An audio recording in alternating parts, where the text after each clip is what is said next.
Ready graphics? Ready theme? Good evening. For your information tonight. Hi, I'm Jessie Mullins. And I'm Lauren Milberger. And this is FYI, the Murphy Brown Podcast. It is one of the most Corky's going to be Murphy moments I've ever seen. The sex one. Yes, Hector, it's possible. Yes. Goodbye, you people. Because she's a messy human. She's a mess. Yeah. And on today's episode, We'll be talking about Season 2, Episode 13. Here's to you, Mrs. Kinsella.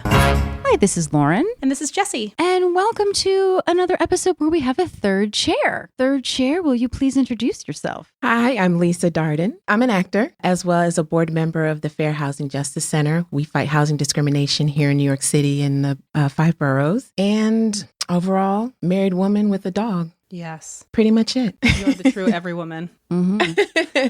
I like to think so. And what is your Murphy Brown story? How did you become a fan? When did you start watching?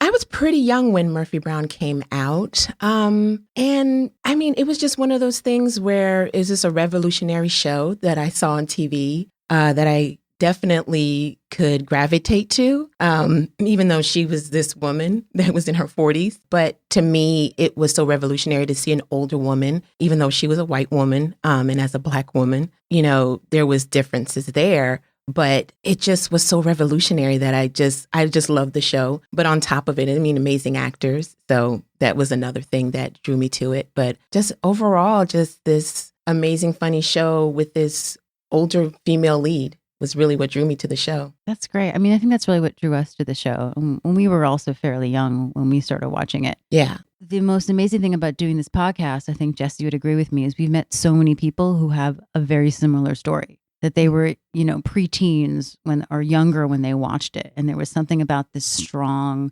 female that made a lot of young women go, oh, I would like to be that.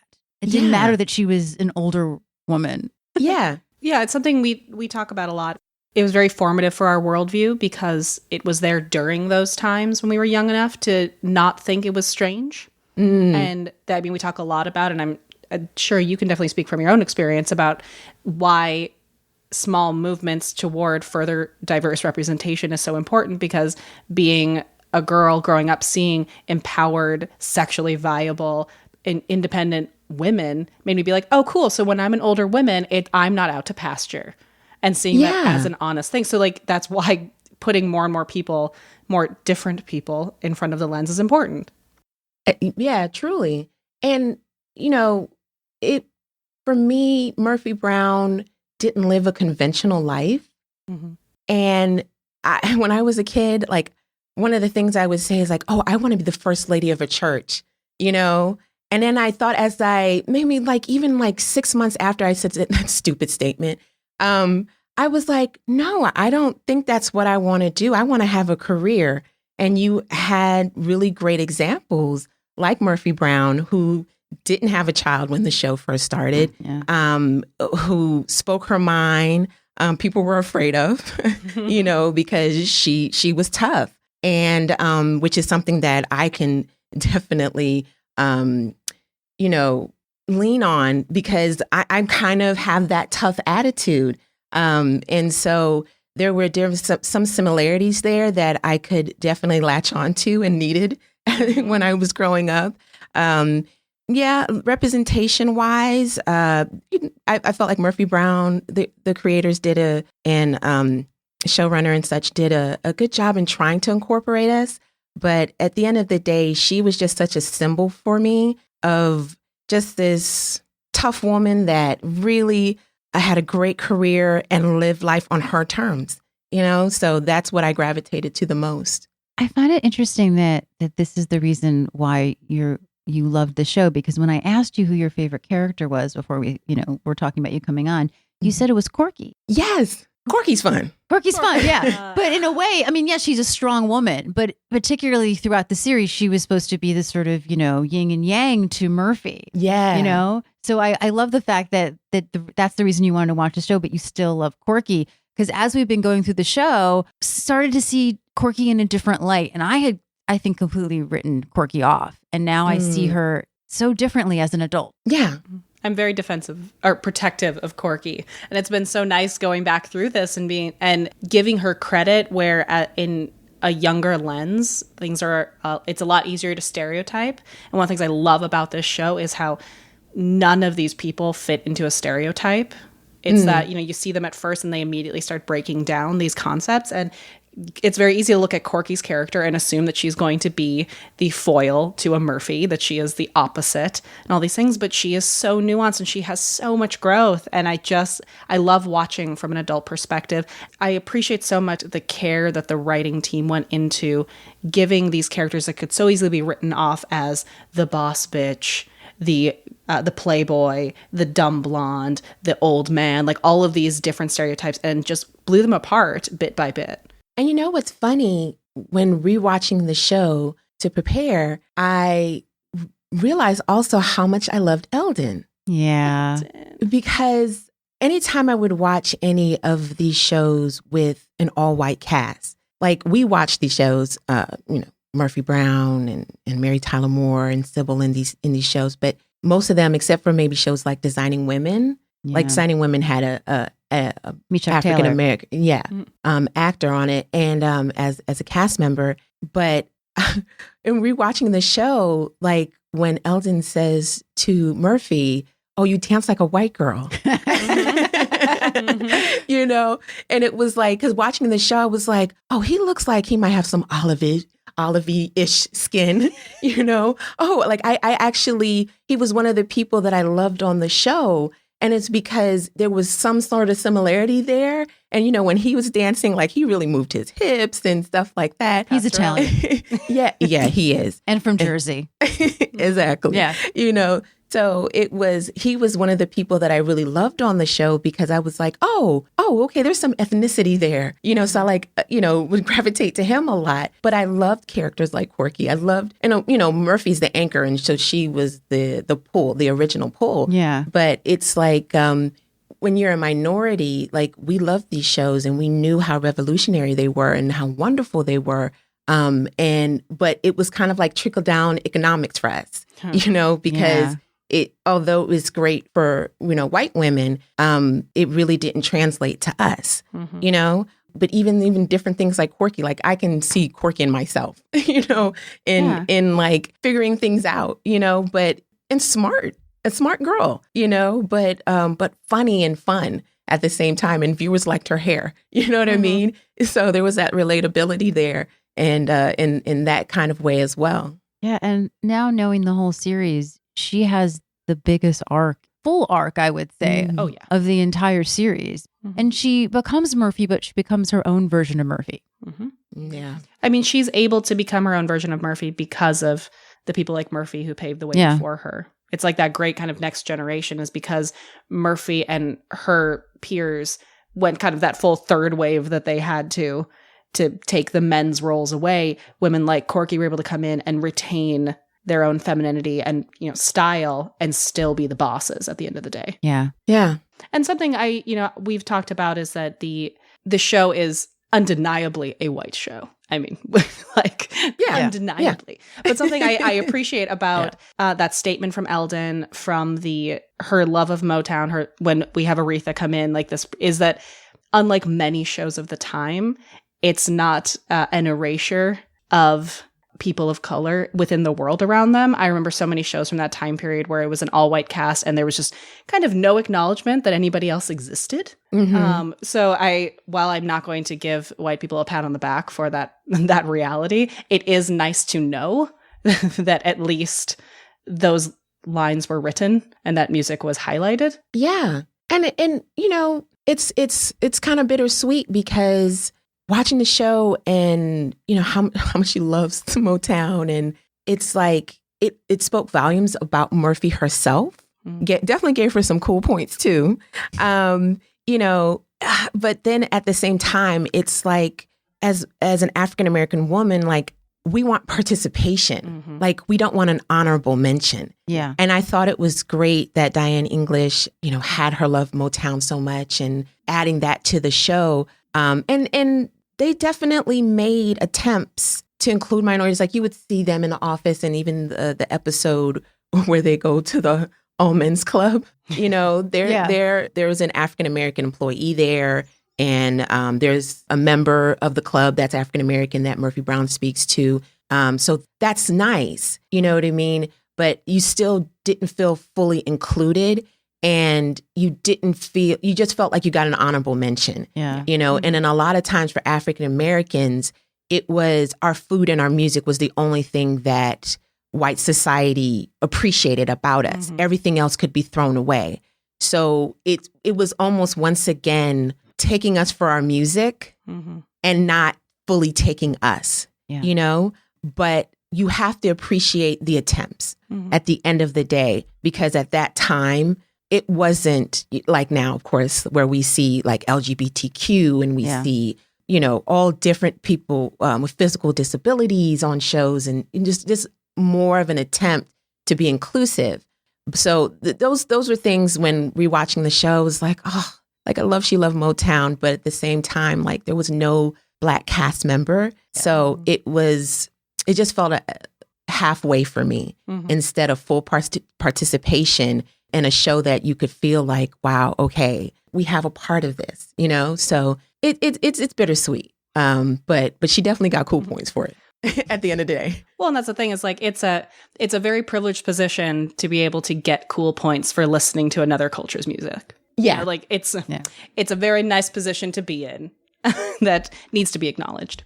Speaking of music, let's get into this. we have one of our favorites for this. Well, first of all, I should say this is directed by Barnett Kellman. It was written by Russ Woody. Something interesting, though, you know, the copies that we're watching are syndicated cuts, not the original, unfortunately. I don't know if you noticed this, Jesse, but it says that Diane English wrote it, and that is completely incorrect. Oh. I literally saw that, went to write the note in my little run through notes, and then was like, wait a second. And I checked the rundown and saw it had already been noted by you. I was like, what? Because I confirmed it with, we are lucky enough to have many of the writers and people involved in the show at email ready if we have a question, particularly Corby, who always has a lovely note for us. And so I checked with her. I said, hey, it feels like a Russ Woody episode. We've had guests on refer to him having written that episode, and she knows that Russ wrote it.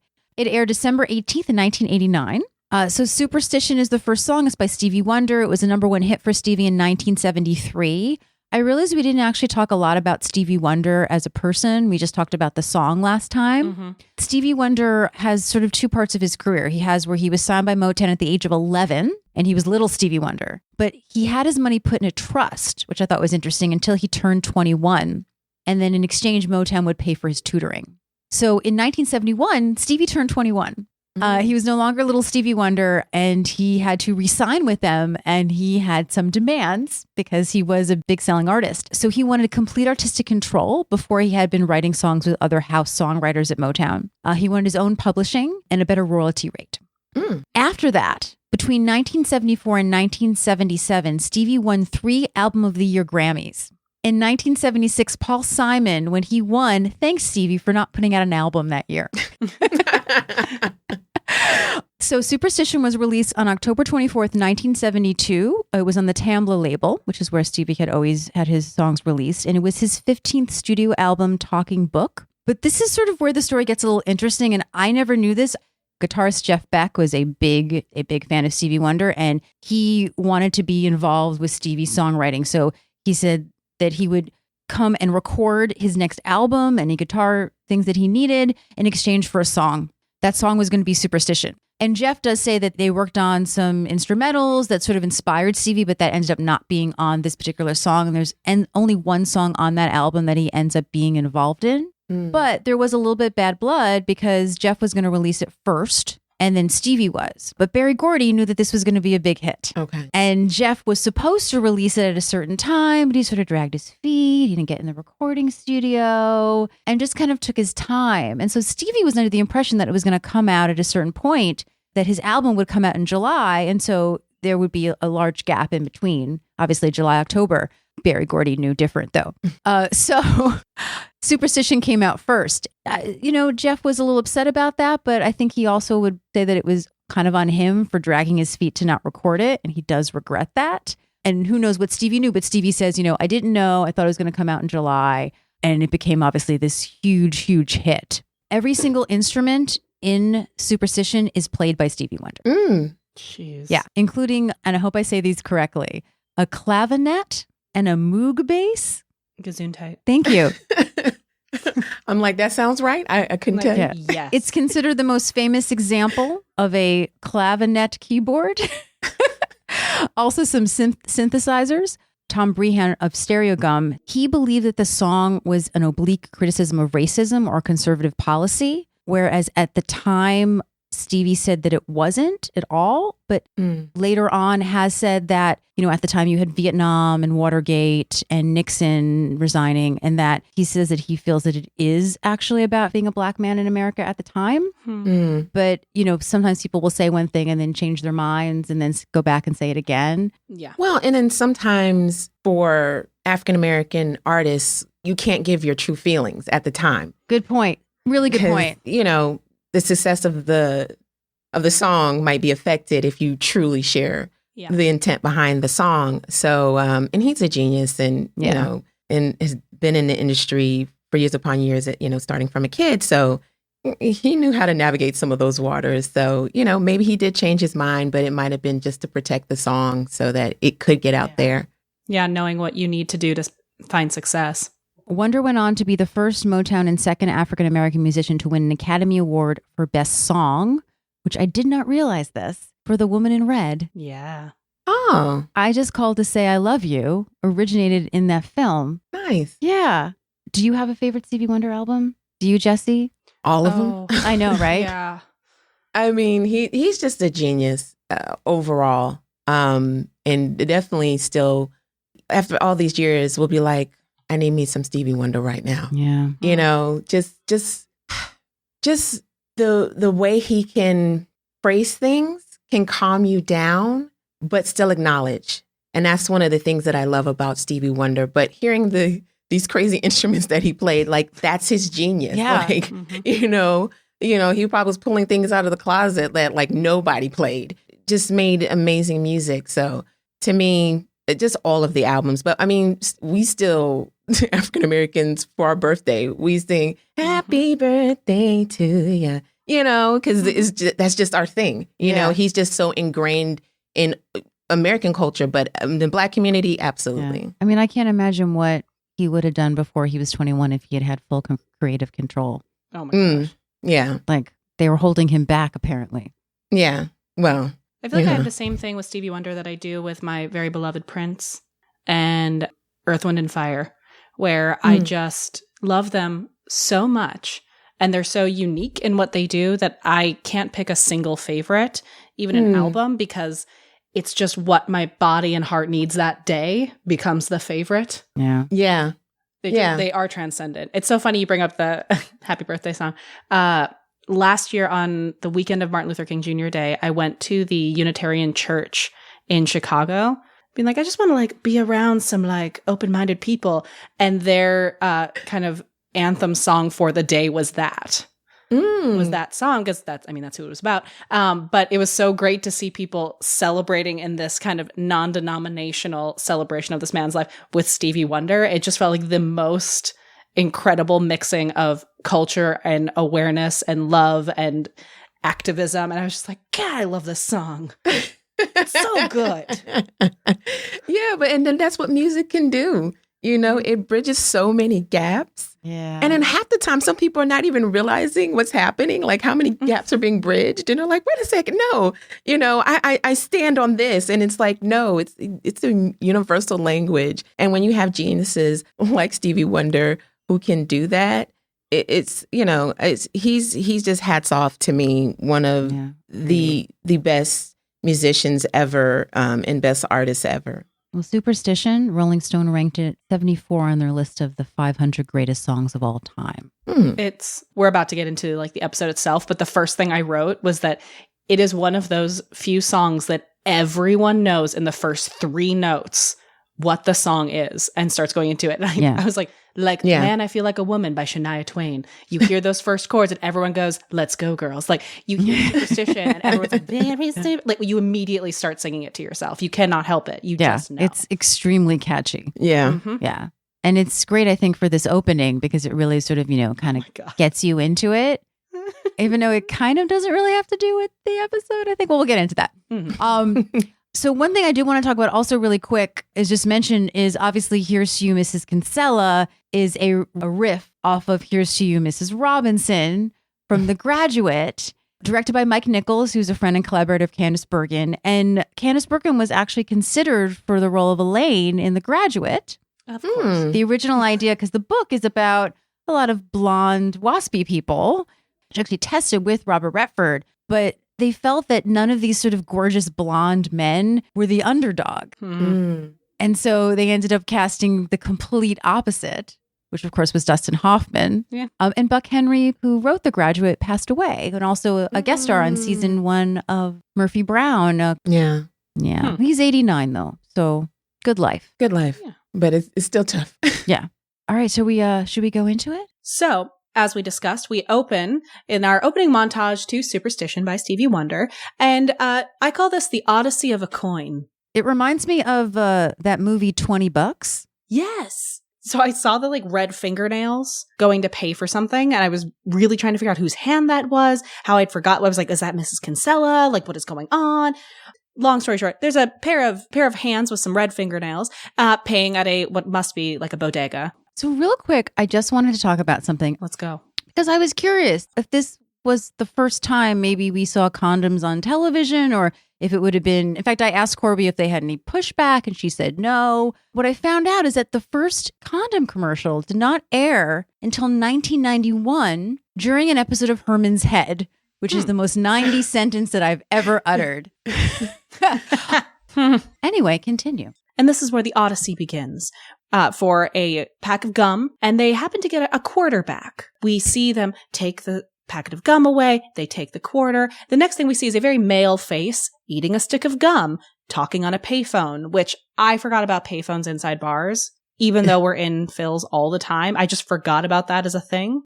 I see random payphones, and it's never a good thing when I do see them. But when you see a person using a telephone booth now, you're like, oh, something ain't right. Yes. And I forgot about the whole thing where the quarter appears in the little slot at the bottom after you're done using the payphone. What I love is the focus on the quarter in this Odyssey montage is that you see the hand just flipping the quarter and the fingers in transit to the bar, to the check presenter with the bill. They place the quarter. First I was like, are you seriously tipping someone a quarter? And then they put down the dollar bills next to it. I just remember being like, what is wrong with you, payphone man? I was really invested in this opening montage, y'all. You really were. The Odyssey. The second I thought of it as an Odyssey, I was in. That's interesting. You love a good story. I have sort of mixed feelings about the episode in general, which we'll talk about. But the thing about this opening is it was cut from the original syndication, so I don't know it as well as I know other things. I'm impressed at the filming of it from Barnett's point of vue, but I just don't really. I'm like, really? Did we really need this? I don't think we needed it. No, we did not need it. And that's why I'm going in intense detail. Because it's so wonderful, but absolutely ridiculous. But technically, it's fantastic. Yeah. And that's what makes it interesting. It feels like the opening to a 90s rom-com. Yeah. You know, stylistically and story-wise, it's just different. And I'm so fascinated by it. So we see the bills and the quarter being passed across to Phil. Phil picks up the check presenter, walks away. We next see Phil outside of Phil's. They're literally outside. He's crossing to some median that happens to have newspaper stands, the machines, uses that quarter to get a Washington Post. Specifically next to, he forgoes the USA Today and gets the Washington Post. Good DC man. Then we see the Washington Post employee who's showing up, and they open the machine, and then they take out all the quarters in the little tray, which I've never actually seen done before, and that was fascinating. Oh, really? I'm just like, how often do they have to clean that out? It's not that big. And how many people get a Washington Post in DC on that day? How often does this man I shall name Fred, have to stop by and clean out quarters? I'm all about this montage. I need answers. Where's Fred? What is Fred's story? Poor Fred. The revival. This is the story they should have done. He drops a quarter. Is it embezzlement? Does he go to jail for the loss of said quarter? I don't know. That's the thing. I think they're taking that quarter out of his check. Exactly. Poor Fred. I'm sorry, guys. We're not going to have an episode today. We're just going to talk about the quarters. It's the full conspiracy of the quarter. Fred takes said quarters, dumps them into a bag very haphazardly. So, of course, the hero quarter, as we are now calling it, drops out and hits the ground. Are we not talking about that Frank Fontana stopped a car in the middle of the street? Excuse me, we to are get not a there yet. We quarter? are about the hero quarter right now. Hero quarter drops on the ground and begins the most dramatic rolling through a sidewalk through The shoe. many pairs of feet. Under the shoe is amazing. Yeah. How many times do you think they did that? I was like, Barnett, yes. Gorgeous. It's like Footloose meets an action movie. Like you're just got feet going. The quarter is rolling. It's still going. At this very same moment, we see Frank in an FYI hat driving his sports car happily through the land. Just like, and somehow we didn't know Frank has like brilliant superhero vision. Yeah. Spots a rogue coin rolling down a sidewalk while he is turning and driving. Rolls to a stop next to his car as he happens to stop in traffic, gets out of his car and picks up the hero coin. Clearly he knows it's special. What he doesn't know is it has a curse upon it, which we will talk Apparently. about later. And superstition. Hence superstition. There we go. So I just want to say I'm glad it wasn't Miles. I know Miles could not have survived the curse of the quarter. As a Jew, that would have been a really bad look. Oh yeah. I get it. Miles stopped the car to get it. Uh-huh. Truly, this montage was something out of this world. Do love Frank's car, though. Yeah. Oh, Frank's car is great. I see why he gets laid a lot. Yeah. I was like, who's that in that car? We have Frank in this very rom-com like victory moment, smiles and flips the coin into the air. And as the coin is flipping in the air, we crossfade to the elevator doors of the bullpen opening as he is still flipping that lucky coin in the air and entering the bullpen. So we find ourselves in the bullpen, and Frank is in a very good mood. He walks in, and Corky is over by the coffee with a Corky, Heidi-ho, top of the morning to you. Fill her up, please, and thank you. Premium unleaded. Like, he is just, it is like one sentence. He is in such a good place, getting his coffee. Corky, what I love is, this is one of those great moments when Corky's sass is on full display. When we get to see her as kind of a mini Murphy. Mm-hmm. And she's like, Frank, it's morning. It's Monday. Why are you so cheery? Well, apparently Frank cleaned up at poker last night. His poor buddy Mike's kid is going to have to settle for junior college next year. He was hot. Which this is one of those episodes where like, I love you, Frank, but I hate you right now. In the most loving way. And as luck would have it, he found this little beauty on the street and holds up said hero quarter. And Corky at this point is sitting down with her like pink Corky mug, just so over his antics. And goes, gee, Frank, a quarter. Now you can buy that farm you always wanted. It is one of the most Corky's going to be Murphy moments I've ever seen. Also, it's the last time we see her. I didn't realize because I hadn't seen this episode in so long I know. That's that I watched it and I was like, wait, where'd Corky go? And then realized she was not in it for the rest of the episode. I don't think there's been one where she's had such a small part. Even at the party. Do we see her Yeah, at she's the not party? at the party. Exactly. Like, I feel like Gene Kinsella would want her at the party. Yeah. Like, she's like, he loves his, his ratings and his demographic. Like, she is like a ratings hit. Yeah. And she's the one you want to have at the party. Yeah, she's fun. She's gorgeous. From an actor's Everything's point of view, she had a short week, though. Yeah. Yeah, must have been really great. Seriously, like, get it, Faith. Maybe she had a trip. Who knows? Mm. Well, Frank says, she can joke if she will, but it was heads up. That's a universal sign. And then he spins it on the table and does the thing where he like licks his finger and touches his butt and goes, tss, hot. Like, I want to play poker with him now just to see him wilt. Luckily, my beloved Jim Dial enters. Morning, all. Great idea, Frank. Frank is in mid-sip and goes, huh? Which, what I like about the way that he says what is like, he's clearly very open to the potential that he had a great idea he already forgot about because it's just, he's having that moment in life. Yeah, his ego is at full force right now. Full of force. And Jim points out that, yeah, it was a great idea for him having those young men rotating his tires while he's at work. Seems Frank's luck has run out. Frank goes, rotate my tires? He goes, yeah, hard workers. They've even taken the tires completely off the car. Give me their number. And Frank sprints past Murphy, who is arriving at the elevator, to go back down. We all know he's about to have a hard day. As Murphy's walking in to her office, we meet the new secretary. Lauren, who's the new secretary? That would be a cardboard cutout of Dan Quayle. Oh, a celebrity sighting. Ding. Ding.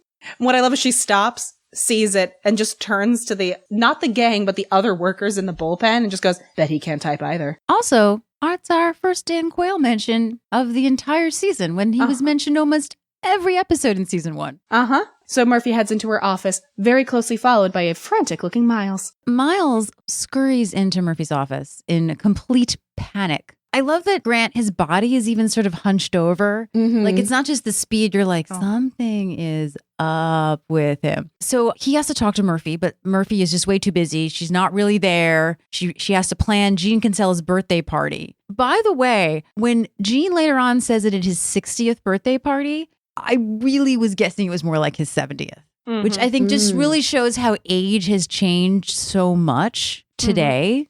Well, I would say also relative age to Murphy. Oh, that too, yeah. Oh, and his wife, who is Murphy's age. Yeah. Yeah. So we find out later it is for his 60th birthday. Miles needs to talk to her. It's something very personal. And Murphy advises him, as she does everybody, which we all know is the smart thing to do, is that she should not get involved in personal problems. She never does. Yet everybody comes to her for advice. Yeah. Like, maybe it's because they trust her?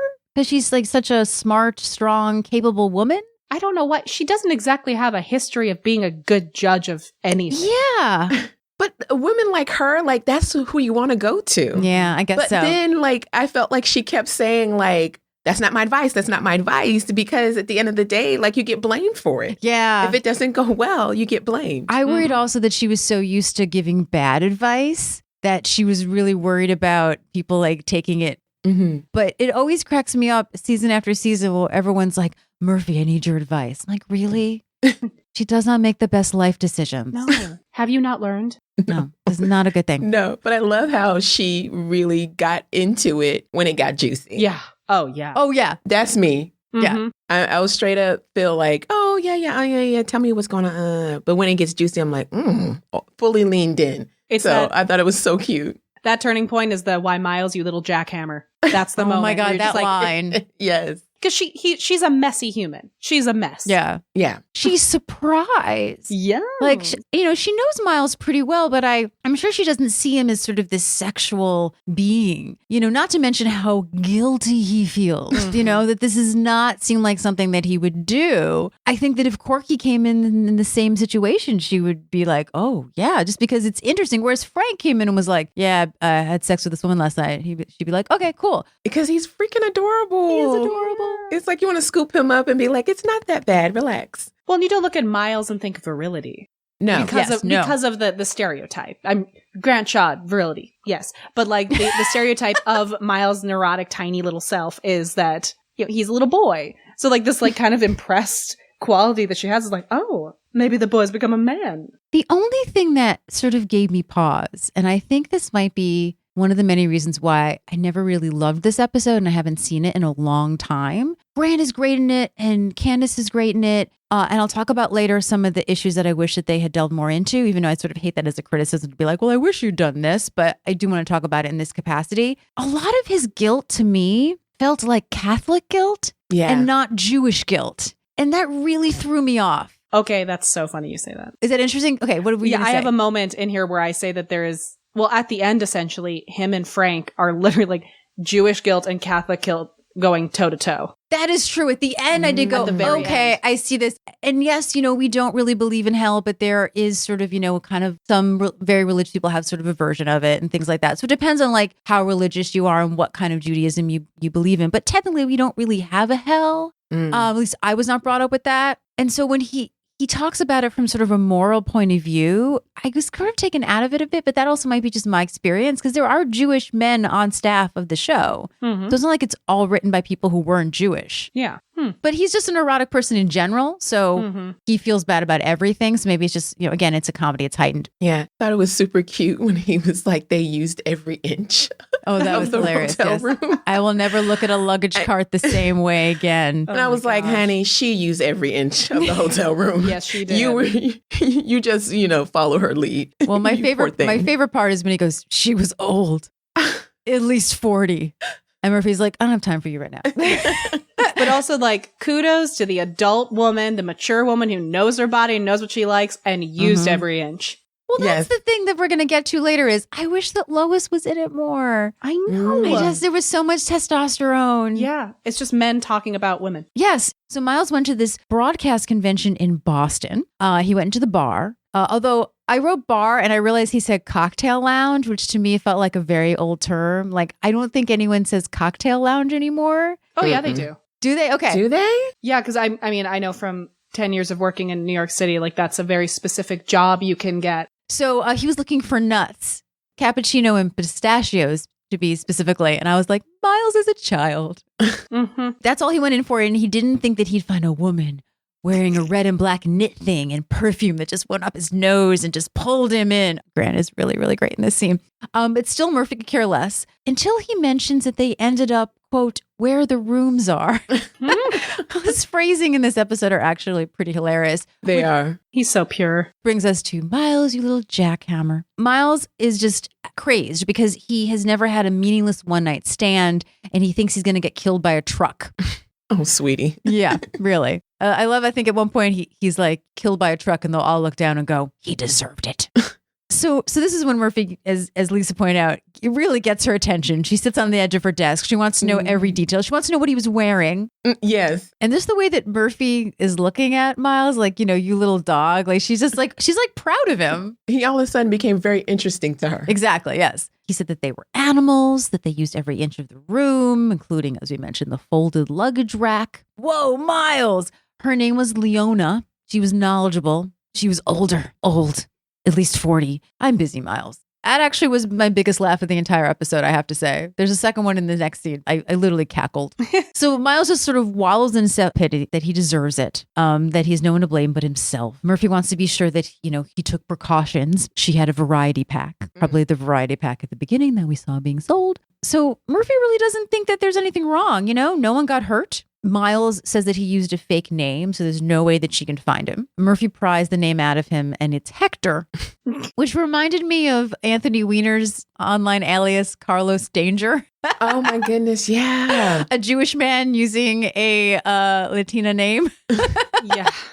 But at least it wasn't Hector Danger. Oh, Miles, he seems okay, you know? It's still going to plague him all week until he goes to temple. That's the thing. Like, I feel like, I don't know, go to temple and pray for yourself. It sounds like going to confession. I don't know. It's just, again, this felt a little Catholic to me. it did. I may be wrong. Thank you. I appreciate that. And then he leaves and she goes, see you around, Hector. So we cut to a very large party in Murphy's home. We come in the moment where Jean Kinsella has just triumphantly blown the candles out of a cake to applause. I love the idea of the boss's birthday party. Like that everyone is there and they're all dressed up and everyone's like, yay, you did it.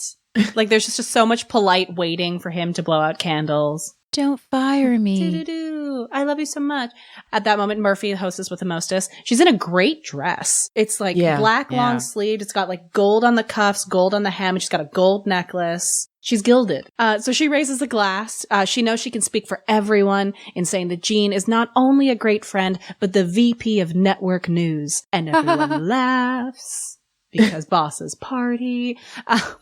She says, happy birthday, Jean. Everyone echoes, happy birthday, Jean. Jean uses our beloved moniker, Brownie. What can I say? Everyone. And he does this thing where he like looks around at everyone and then does a really doofy little thanks. And then wants to get started on the cake. I've never seen Jean be so doofy. He's very doofy in most of this episode, I have to say. Right? I was like, Jean, where is like the Jean Kinsella I saw before? I mean, I like it. I like seeing that he's not always intimidating, but I was like, who are you right now? So Jean wants to get started on the cake. He starts to go in. Murphy makes her way over to Jim, who looks a little sullen up against the wall. And Jim, I have written this verbatim, says, oh, sure, for you. You're not the one who got stuck picking out Jean's gift from the office. He'll be opening it any minute now, and it'll happen. He'll take it out of the box and try to pretend he likes it. And in his mind, he'll be saying, and then Charlie Kimbrough does the best impersonation of Jean Kinsella. Like his voice just very subtly changes into Jean Kinsella and it's genius. What the hell is this? An electric towel warmer? Couldn't they find anything else more asinine or what? Was the store all out of talking bathroom scales? And everyone will see through him and they'll all turn to look at me, and points at himself. And Murphy, very unhelpfully, just turns and goes, you got him an electric towel warmer? Jeez, Jim. And as they're cutting away, you almost miss Jim just going, oh God.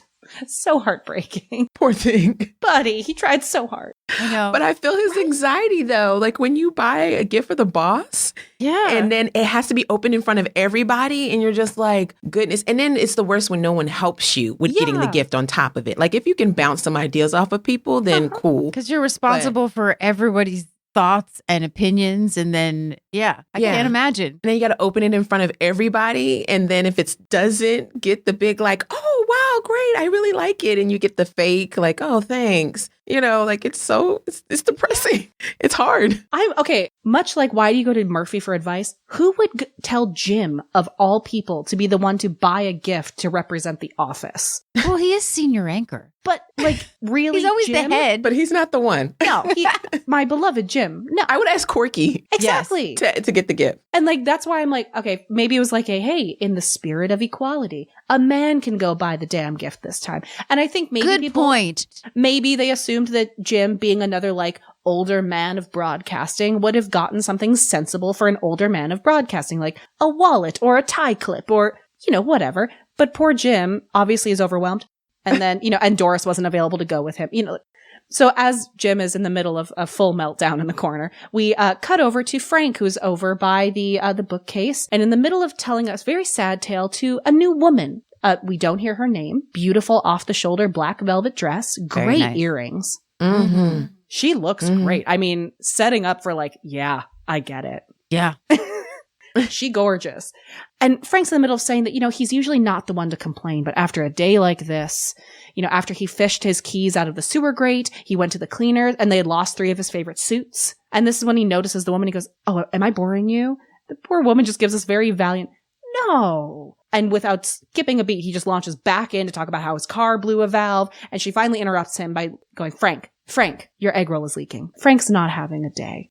What I love about this is that it really sets up that everyone would know that she ever. And just how her husband is so not in tune with her. Nope. Or anything that's going on. Because I got the impression, here's the thing that I miss about not having Claire Peck in the rest of the episode. She's good. She's great. But you can tell in those few lines, she's really good. She's good. Yeah. And I would have liked to have had her more in the episode for a lot of reasons, which we'll go into in a moment. But I just got the impression that it's not that she doesn't like Frank in this situation. I don't think she really likes Frank in general. Yes. I mean, that's a great thing about setting this up and then having the assumption of Frank later is that you can see, one, that clearly he does not float her boat. No. And that she's kind of just thinks he's a mess and is just very platonically listening to him, being a good, wife of the boss.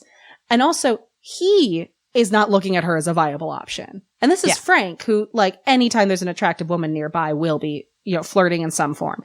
Frank is also clearly aware of a boundary that he is not crossing. So, there is no attraction happening in this moment. Obviously, Gene is nowhere to be found at this moment. He is not with his wife. He is not paying attention to her and her body language. He probably hasn't paid attention to her body language in a while. Mm-hmm. Mm-hmm. She has needs. And I just wish that we had her. And I think it would have been a really great sort of contrast, kind of like in the novel episode. I don't know if you remember this because I know I haven't sent you season 3 yet. Yeah. But there's an episode where Jim writes a novel and it's very obvious that, at least subconsciously to him, one of the characters that his character in the book has sex with is Murphy. Mm-hmm. And he can't see it and realize he has these oppressed feelings about Murphy. And they break up into little groups and you have sort of Corky and Murphy with the female point of view and then the guys with the male point of view. It would have been great if Lois was in this and then Murphy was trying to figure out everything between the two of them. Mm-hmm. I feel like it would have been more even and I would have liked to had sort of the female point of view in this instead of it just being testosterone guys talking, like you said, talking about women. Mm-hmm. And I hate to give criticism like this because what we had, I can see is really good. You know, Miles is great. The acting is great. There's some good moments, but it just fell flat for me because I felt something was missing. Mm-hmm. And either that's because I didn't laugh as much or just that I just feel like I think I would have enjoyed it more if we knew more about Lois. Yeah. And also I wanted, I mean, this is the reason why they get Miles out of the room, but I wanted to see the side of Lois that was the sexually viable vixen that it kind of destroyed Miles in a hotel room. I wanted to see that side of her.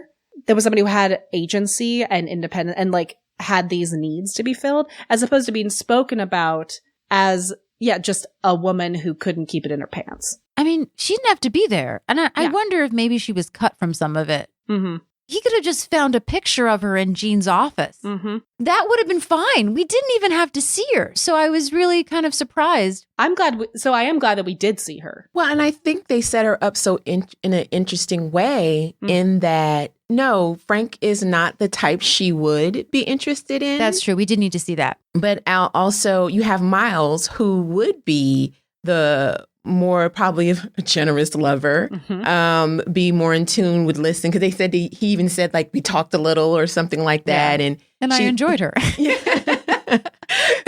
And, and so it's interesting because she really was a woman who needed attention. Now, of course, she wanted it from her husband, but she wasn't getting it. So she went to a guy like Miles, who I found funny that he was this wild sex animal with her. But then in the room with his boss and her, he couldn't physically leave the room and was shut down. And Murphy had to get him out. So I like that juxtaposition as well. But I felt like even though her part was small, Lois definitely, they set her up as someone who was like a full human being who had needs. Yeah. And I think the actress helped with that as well. I do also. I love the kind of red herring of meeting her as just some no-name woman, and that we don't see her standing next to Gene while he blows out the candles, and like that they don't. Yeah. That they keep it kind of like, because it could have just been another office mate that Frank was talking to, and Miles walks in and then you see this woman talking to Gene and that turns out to be her. The fact that they gave her a moment of personality with Frank was really satisfying, that we didn't know she was Mrs. Kinsella right away. Yeah. Well, and speaking of Miles, at this moment, Miles finally arrives to the townhouse and Murphy greets him and goes, "Miles, how nice of you to show up. You missed all the fun. The shrimp balls are dying, and I caught Al Henderson from sales going through my medicine cabinet. I hate giving parties." And what I love is Miles is like, "Not to fear, Miles is here" kind of energy. And I also noticed she has like a service staff working the party. Yes, that was very specific. Right? He takes his coat off, and a man in like, gloves and a tux like takes it and puts it in the closet. She went fancy for Jean, which is what I love. She's not hosting the party as much as she paid people to run the party in her house, which is, I think that was very smart. But hosted a party in a suit. Like she wasn't in a like near a negligee, floating around. Like she was still Murphy in her suit that was immaculate and, with staff. Yeah, I love it. She's just like, I know my skills. So he says he's in a party frame of mind. Watch the master mingle. Where's the birthday boy? And he walks into the living room and he is in full swagger. Like as much as Miles can have swagger, he is in full swagger. Yeah, he's clearly got some good pep in that step. And then he halts and he turns around and faces Murphy and says, "Oh God, she's here. She's here." To say that I'm not going to do a full Miles impersonation because it would probably hurt me. But his voice goes from normal kind of Barry tenor Mile into like the ultimate falsetto throughout this scene. It just gets higher and tinier. I'm guessing that Grant Shaw never smoked. No. Just to guess. Yeah, just beep, beep, beep, beep. His range is massive. Yeah. And Murphy asks, "Who's here?" And he says, "Her, the woman, the sex woman." The way that's he my says favorite. it, isn't it woman. just like the best? The sex woman. The sex woman. And I love it because he's also doing things where his face is getting more and more desperate and pulling apart, and his voice is just getting higher. The sex woman. I can't even do it. It's like he's like, the sex woman. And Murphy's like, "You're kidding." He's essentially in almost what I thought was his full falsetto, but not quite. And he says, "Black velvet dress, brown hair." To which Murphy says, "That's no woman. That's Lois Kinsella." I wrote in my notes, "That's no woman. That's my wife." "That's my wife. That's a space station." And he goes, "Kinsella, you said Kinsella." She says, "Miles, you slept with the boss's wife." And he said, and what I love is he just looks at her and he goes, "That can't be possible. Her name is Leona." Yes, Hector, it's possible. Yes. I was expecting her to hit him. I feel like in later seasons, this would be when she would hit him. Smack him. Right? They're not there yet. And she says, "It's not good. It is not good at all." But she's like, "Okay, she hasn't seen you. You should get out of here before she does." Again, good decision making on Murphy's part. And this leads to Miles going, good thinking. You're good at this. I see the door. I can't move my legs." And he looks down desperately. They're both just looking at his feet at this moment. And Murphy's just like, "What is wrong with you?" He goes, "I'm paralyzed." And then in the most high-pitched mouse voice yet, he sounds like he's coming out of The Fly. "Help Murphy! Help me! Help me! Help me!" It is just the tiniest "help me." Oh my God, he's so good. Like, So damn funny. I think it's because he's so good at it.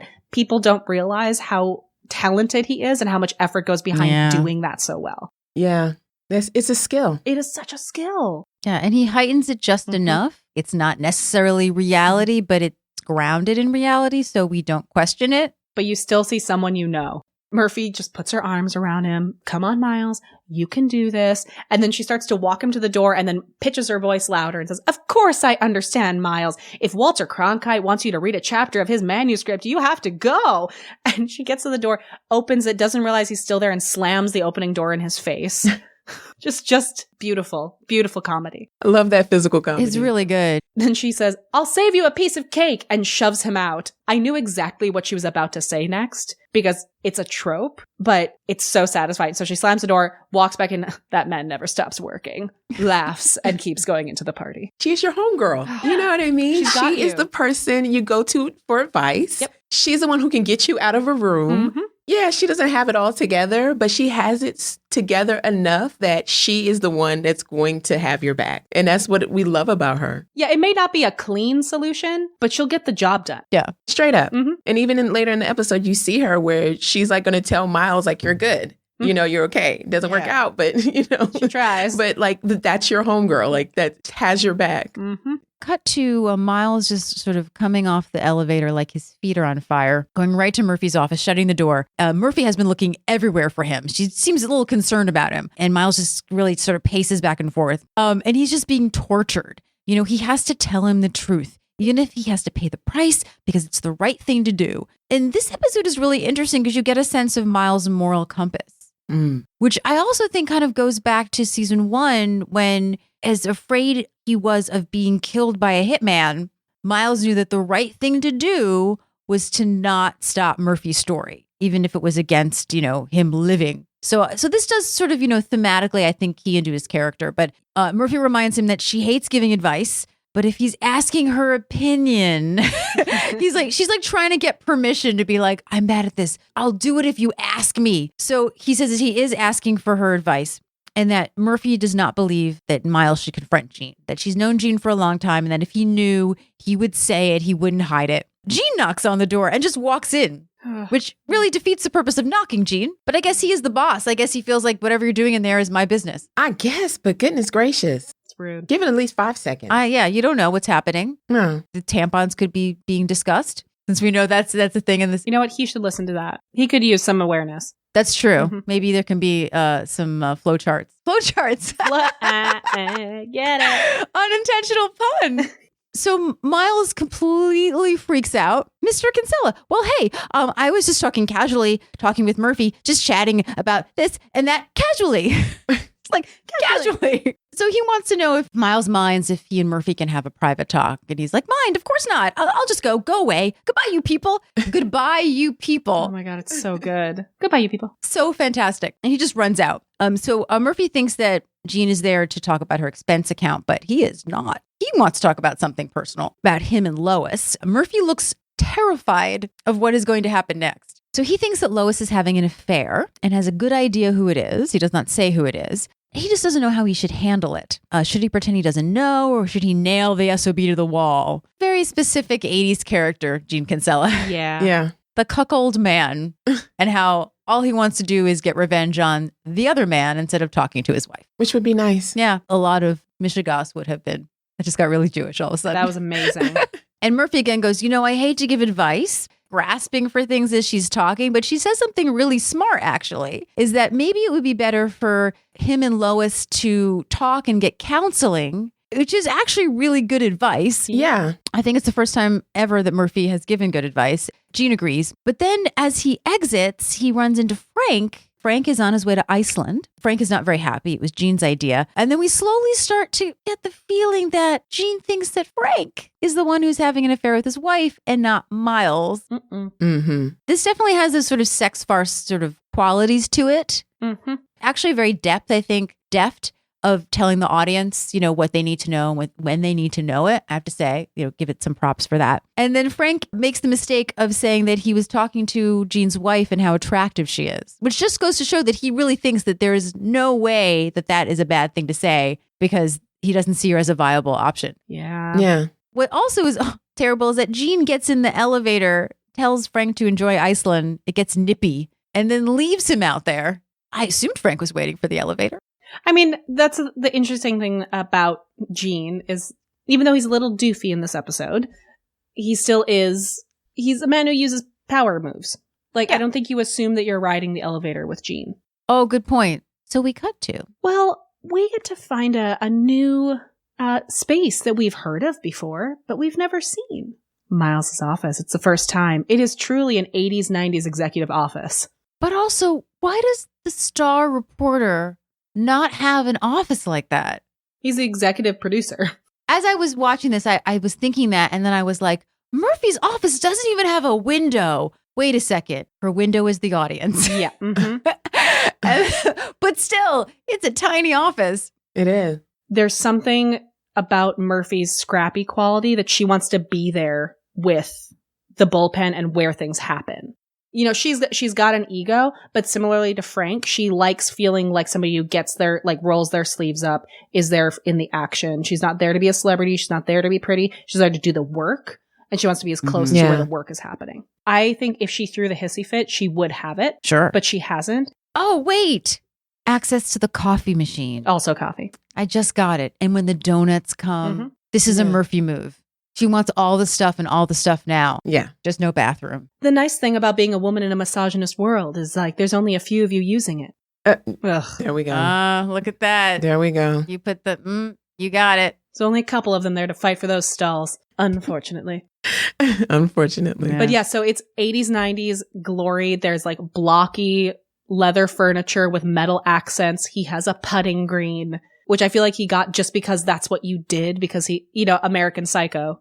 At this moment, Miles' back is to us and watching as a window washer is appearing in his window. Oh, Lloyd. It stops right there. And at that moment, Miles turns around, hits his little intercom to ask Nancy to get him Murphy. Luckily, at that very same moment, Murphy is walking through the door. He thanks Nancy as if Nancy was just that quick. He has a banner on the back of his door for Camp Olympus. Oh, that's what that is? I couldn't read it. Yeah, it's Camp Olympus, which is a coeducational sleepaway camp in Parksville, New York. Look at you. Interesting. Also, I realized I forgot to mention, for the first time in a long time, we could read Murphy's dartboard. Yes. Yes. It says breakfast not served after 11 a.m. And I'm so with Murphy on that. Yeah. Yep. I hate that. I wanted all breakfast all the time. I actually did have breakfast for lunch today. That's real. I wanted hash browns, damn it. I'm Irish. I need potatoes. Give me potatoes. So she comes in and is clearly on a mission, but Miles in his way, and most of the time, but also especially in this episode, is not picking up the cues that she's throwing at him. And he comes around the desk and launches at her, saying he's thanking her for saving his tail. He had just been sitting there thinking about how much he loves his job. I love the idea that he was sitting there watching Lloyd come down, thinking about how much he loves his job and how easily it could have gone away. She tries to interject, but he keeps going. And he says she's right. Kinsella doesn't suspect a thing. He's sure of it now. He would have told him to his face. He would have fired him on the spot. To which she finally talks over him and says, Miles, he knows. Oh God, I knew it. And we're back to tiny voice.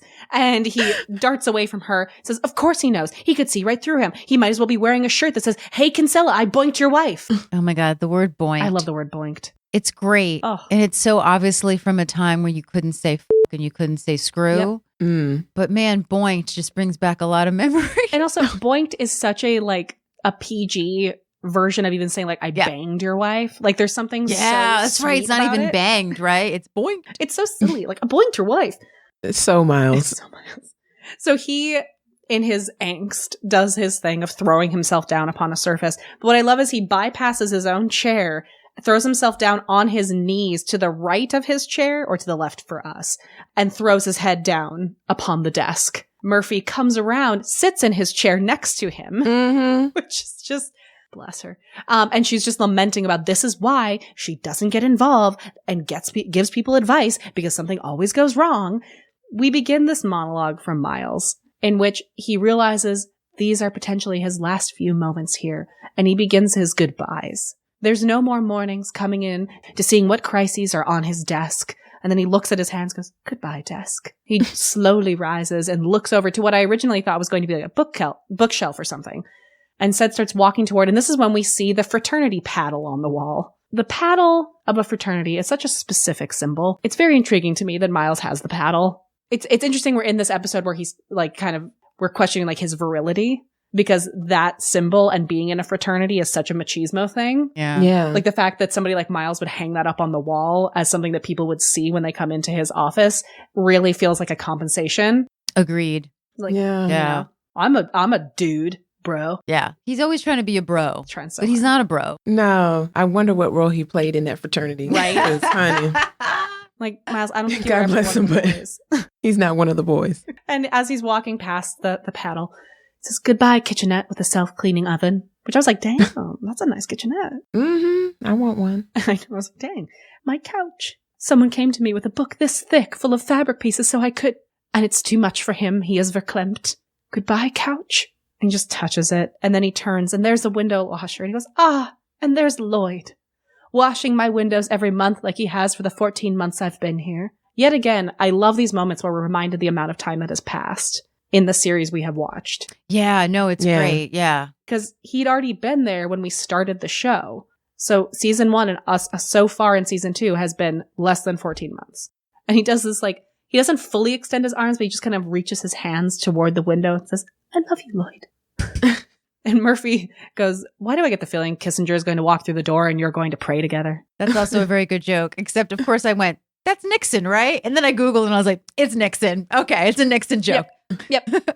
And Miles does this moment when he says the phrase, think, think, think. I have to assume is just Grant discovering in rehearsal where he taps his fist on Murphy's head. Oh my God, it's great. Almost like a Winnie the Pooh moment of like, think, think, think, but he does it on the top of her head. She just looks so miffed. It's a great piece of physical comedy between the two Yes. of them. It's those great moments where you're like, that is Grant and Candace clearly finding things in rehearsal. And he goes, all of a sudden he goes, "You know, don't you, Murphy? Please tell me. Please, please, please." She knows that Kinsella respects honesty, so maybe if he comes clean and confesses, she's not saying to do it, just that it's an option that exists in the universe. No responsibility. No, He just it's wants not no her responsibility. fault. It's not her fault. But of course, he's like jumping on that little bone. So he says, it makes sense. It shows that he's being brave enough to come clean. He's going to do it. Thank you for the advice. And goes in to hug her, to which she goes, "It's not advice." And she just grimaces over his shoulder. And we cut to Phil's. Although the scene does not start where it actually starts in the episode itself. Mm-hmm. But apparently Murphy's been looking for Miles, and Phil said he was here about an hour ago hugging people, and he almost got killed at a table of Teamsters. Oh, God. Obviously, that's when Jean arrives, and Phil is being all nice and, telling him that, this seat is good for privacy, and maybe he wants a special meatloaf because he doesn't get it at home. He means the meatloaf. So it's very obvious that Phil knows. So Murphy feels that she knows why Jean wants to talk to her, and is shocked and happy to find out that Miles did not actually speak with Jean today. But Jean wanted to tell her that he's done a lot of thinking, and she was right, and he and Lois were growing apart, and he took out on her turning 60. They got to talking, and they're going to seek counseling and let sleeping dogs lie. It seems very unbelievable to me based on the Jean that we've known, but great. Good for Miles. Mm-hmm. Murphy's glad to hear it. And then she said that she's going to go speak with Mai, and then stops herself before saying Miles and adds in Jim. Sometimes I call him my Jim. My Jim. I do too. I was going to say, right? That should be on the back of your That's mug. my damn line. My Jim. Just as she's about to sort of run off, Miles comes in with a huge amount of confidence. Oh, buddy. I think his entire chest is literally puffed out. And then there's a whole situation where every time one person wants to stay, the other person wants to go. It's actually a real great piece of physical business that I think ends with a great button. Jean is going to stay, and then Murphy says that she's going to stay. So then Jean and Miles are going to go, and then Murphy stays. And they're all sitting up and sitting down and sitting down. And then Miles just cannot take it anymore. And he says, "Stop this," because he gets what Murphy's doing. And he admits, he just blurts out, "I had an affair with your wife." To which then there's a comic pause, and then everybody sits down. Yeah. And I wrote, "Well done." Yeah. Fabulous. It really is, yeah. So Miles then starts to kind of ramble. He didn't mean affair, because, this is not an affair. That's a word that's being thrown around. But although, honestly, we don't know if Lois has been doing this a lot. I have a feeling she does this a lot. Mm-hmm. Mm-hmm. So he rambles on about how he enjoyed talking to her. In fact, he literally says the word enjoyed her very much, to which Murphy just lowers her head and puts her hand on her forehead. And Jean is very impressed. He thinks Silverberg is amazing, that he would have the courage to say this to him, but it's not his job description to take the heat for a soulless parasite like Frank Fontana, who is guilty as sin. To which Miles goes, Frank? And Murphy goes, Fontana? Because how could Gene believe that his wife would fool around with a kid who looks like he got out of high school? Little that you know, Gene. So accurate. Right? He's really in his own little world and not paying any attention to what his wife needs. Miles looks at Murphy and he's so upset. Murphy is in shock. Gene can tell that they like Frank. He obviously doesn't seem to understand why, but he tests very well with women 18 to 49. He's going to close the book. And I feel like just when you think that Miles is going to confess, he says that he's wrong about Frank's been under a lot of pressure lately. Sure, what he did was wrong. And then I'm pretty sure that what Miles is saying is about himself. Wouldn't you agree? Oh, yeah. Like he's kind of confessing in a way without confessing. That he's been under a lot of stress, that he believes deep down inside he's a decent person. Maybe it's his insecurities that made him do the kind of things he does. Or basically that, or he has to cut MSG out of his diet, which we've talked about is not a thing.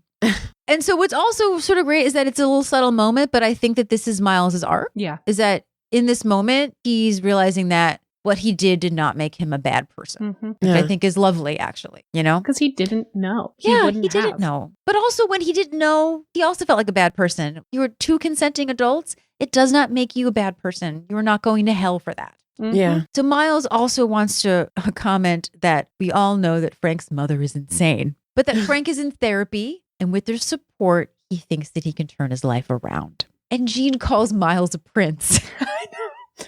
Now, what's interesting is that the next scene also cuts off a beginning where Gene and Frank actually run into each other at the elevator, just like before. Oh, do tell. Frank says that it wasn't too bad. You know, he'll be thawing out soon. And then Gene tells him maybe he'll think about that again next time he gets hot. And then we get into the scene that we know. So yeah, the scene cuts immediately in the moment in which Miles hugs Frank with "You're back!" And Frank is clearly just walked in. He's holding multiple bags. He has his parka on. And he goes, well, gee, Miles, I'm glad you missed me, but this is like we're dating. And this is where we get a quote of Frank's name, which is on one of our stickers. Frank, Frankie, Franco. Listen, you ever felt so bad about something, so guilt-ridden, that you look into a mirror and all you see is a garden slug? No, usually I see Sister Mary Catherine holding a ruler. And that's when I wrote, man, I love seeing Jewish guilt and Catholic guilt going toe-to-toe in trope. It's truly like, hi, guys. As somebody who is neither, but has grown up with many friends of both, I'm like, yes, I have watched this conversation while I sit back with a beer at a bar while the two argue over who has more guilt. So Miles shares with Frank that he has a little surprise for him and holds up a pair of keys. And I forgot how this episode ends. So at first I was like, is he giving him like a new sports car? Like, did something happen to the sports car while he was in Iceland? Yeah, that was my first thought too, since he had such car issues. Right. I was like, oh no, what happened to the car? He says, here, this is for you. It's a key to my office. I mean, your office. I want you to have it. The kitchen, which we know is very special, the microwave, the private bathroom, all of it. All is Frank's now. Frank stands there for a second, just wants to know what's going on. And that is a moment in which Murphy just swans by in an outfit that I absolutely wore the other day, which is like olive pants, gray turtleneck, turquoise necklace, and a sweater over that. I feel so represented by this moment. As she passes by, she just stops and says, don't look a gift horse in the mouth. Or in this case, a gift stallion. And she says it with such disgust. It very much feels like like a sister who learned about her brother's sex life and did not want to know.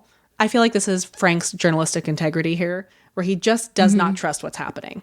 And she's like, why are you being so nice to me? And I was like, what? I can't say thanks, Frank. Thanks for being a good reporter. Thanks for being my friend. Come on, let's go look at it. Sort of show you around. And starts to try and lead him toward the elevator. And Frank's like, I'm dying. I'm dying or I'm fired. Or my mother is visiting. Nice little callback. Miles, as they're entering the elevator, or as they're waiting for the elevator, says, there's some very interesting things that happened while Frank was away. The elevator opens, they step in, and I'm going to tell you all about them. The thing I want you to keep in mind is, when you look at the big picture, it all worked out in the end. And the episode ends with the doors closing on Frank looking very nervous and confused. I have to say, at least he's going to tell Frank. Yep. Yeah. I'm kind of surprised we never hear the full fallout of this again. Also, it's funny. I always remember Gene hating Frank. And I thought that it was like, through the entire series. And I want to look back now and see if it really starts after this.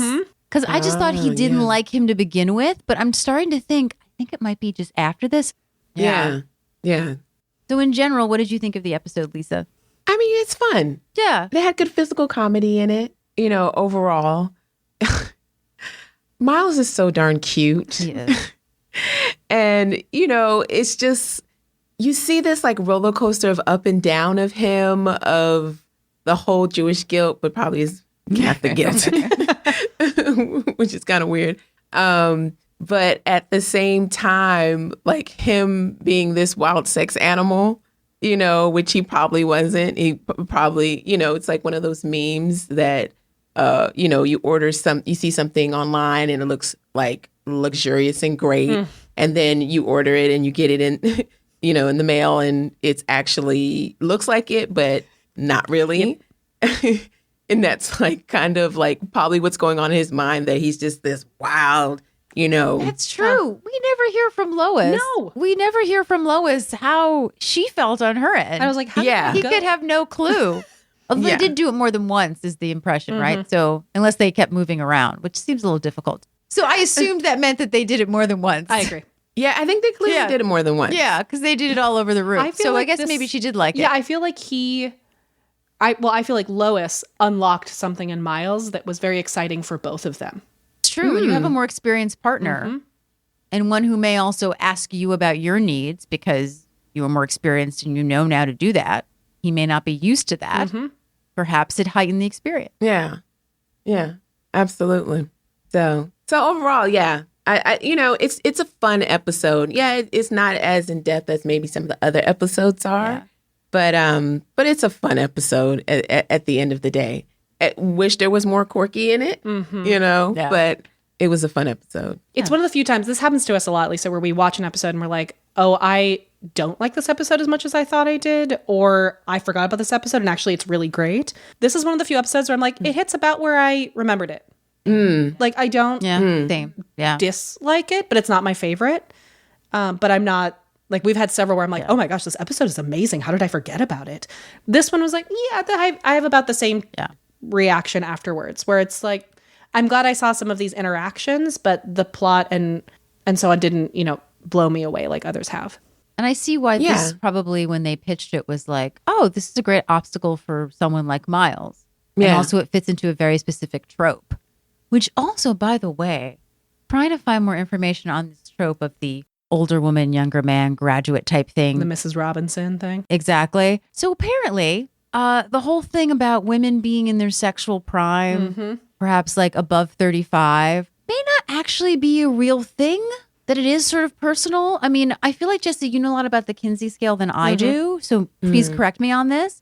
But that it's based on the Kinsey scale because they asked women at certain ages how many orgasms they had. Yeah. And more women had orgasms over the age of 35. But that could just be that you know yourself better. Yeah, and you start You're asking. comfortable. You know to ask exactly what you want. You know what you need. Yeah. And that blew my mind that it was totally hypocrisy. Well, the thing is, the data with which they made these discoveries is so not a control. Like number of orgasms, there are so many factors that go into that and that can affect how you, like that is not a controlled variable whatsoever. So it makes sense. And also, the older we get, and this is, I think, probably throughout time, but the older we get, especially nowadays, I think that number would be very different because as empowered females, the older we get, the more we know our body and also and know what we want and ask for it. But also nowadays we are in an age where we are destigmatizing female pleasure so that women are younger and younger being able to experiment and find that on their own before they even have a sexual partner. So therefore, we have younger women when they become sexually active already are more empowered and know how to get what they want. So that as the data to determine is probably very different now. Yeah. Point, yeah. Yeah, and we're more accepting of our own bodies. Like that's starting to become a thing where we appreciate. And as you get older, like you're like, well, I'm stuck in this sucker, so I might as well appreciate and like this thing. Like what else am I doing? So that may also play a role. Well, and also it's not that long ago that the idea of a woman having sex for pleasure and not just to procreate was a crazy concept. Yeah. Like, that's definitely within living generations. So do you want to tell the audience where they can or cannot find you? Oh, I am social media terrible. Yeah, you can find me on Twitter, Darden Lisa. I'm a little hard to find on Facebook, but I am a board member at the Fair Housing Justice Center, so you can always contact us at the Fair Housing Justice Center if you're having any kind of issues with housing discrimination. We do a full gamut from race to discrimination for families or people with disabilities. So if you feel like you're being discriminated against, you can contact the Fair Housing Justice Center. We're located on Long Island City here in New York, so you can Google us and get the number if you feel like you need some help with that. Awesome. Please come back. I would love to do more episodes. Likewise. And have a quirky episode. Oh, Let's I would do love it. to have you on a quirky This is so much episode. fun. We do love quirky. Oh, Yeah. I would love to come back. And we'll see you soon. For another edition of FYI. The Murphy Brown Podcast. Yay! I'm going to stop recording. So nice to meet you. Thank you for being woke. Oh my God, that's our tag. Okay. That's We're our- going to bring them into the fold. That's our bumper. I came back and I was like, oh, and everyone's gone. Oh my God. We're done. We left you. We're done. It's about the quarter. Episode done.